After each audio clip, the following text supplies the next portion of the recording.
The word Marauder, I've always thought it's got a certain ring to it, irrelevant of its meaning. It could possibly be connected to the fact that when I was introduced to Battletech many years ago, of course, the Marauder was the poster girl for Battletech 325. Regardless, welcome to a look at Marauder for the Commodore 64, a game that was released by Hewson.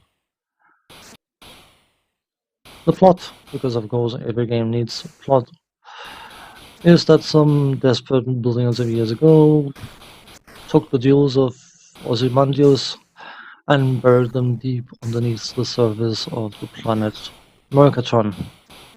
Yeah, Mercatron. And everyone forgot about the planet, the jewels, despite the fact that apparently the planet was glowing in a funky color. Then one day you, Captain CT, which I have decided is short for coin toss, decided you want to go and get hold of the jewels.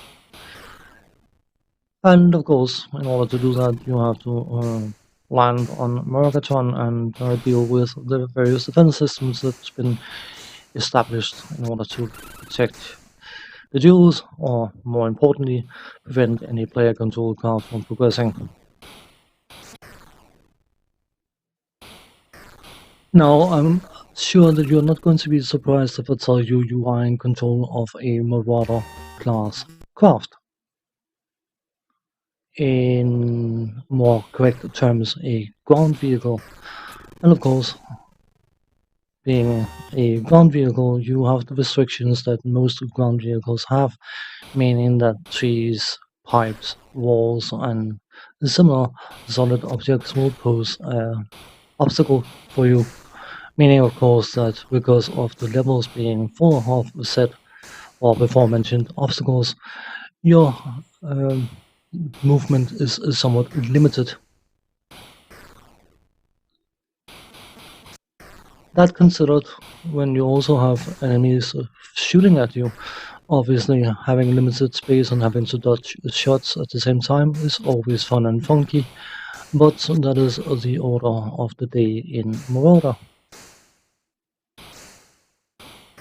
The various enemies you will face are fixed gun emplacements even, non-fixed gun emplacement but still tied to a rail of some description, and then of course roaming enemies.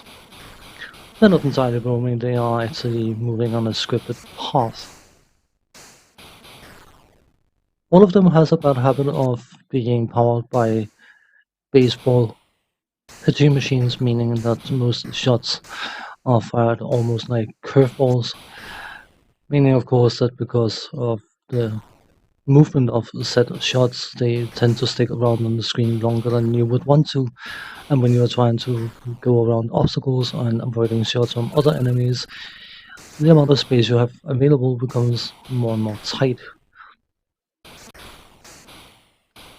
On top of that, just because fun is fun, if you do not move the screen upwards, or scroll the screen upwards I should say, after a certain amount of time, there will be an enemy flying in and try to drop a bouncing bomb on top of your head.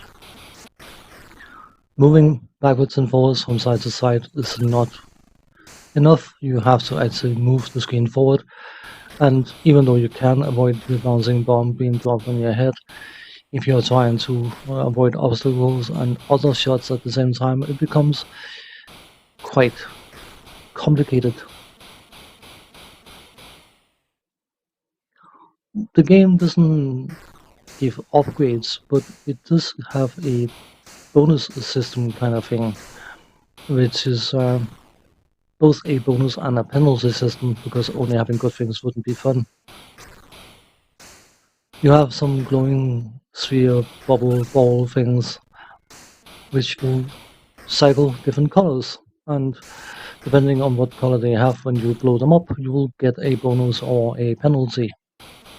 The bonus you can get is either an extra life, shield, or an extra smart bomb, of which you have 3 from the start and cannot carry any more than 3, so unless you use them, getting extra smart bombs is quite pointless.